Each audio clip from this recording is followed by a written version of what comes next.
নির্ভীক, অকুতভয়। কেন বলছি? এই যুবকের কাণ্ড যদি আপনারা দেখেন তাহলে আপনারাও সেই কথা বলবেন। দেখুন।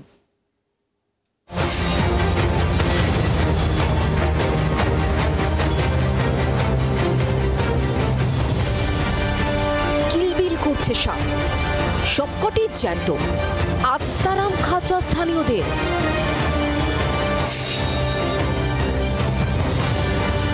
পূর্ব বর্ধমানের মেমারির পারিজাতনগর, উদ্ধার ৪১টি সাপ।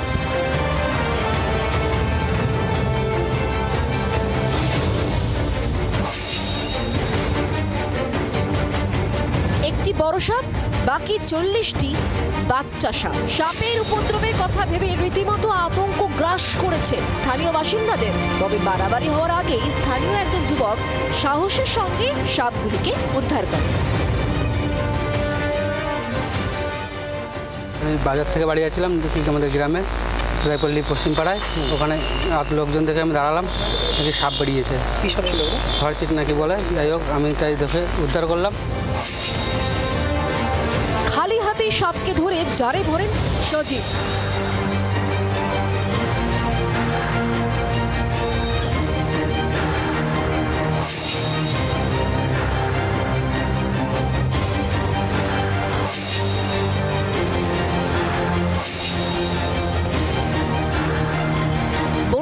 সূত্রে জানানো হয়, এই ধরনের সাপ ঘরচিটি নামে পরিচিত, নির্বিষ প্রজাতি, কামড়ে মানুষের কোনো ক্ষতি হয় না।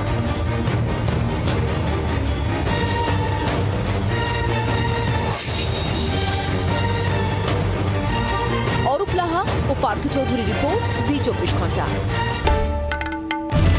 বাংলার আওয়াজ, বাঙালির আবেগ, জি24 ঘন্টা।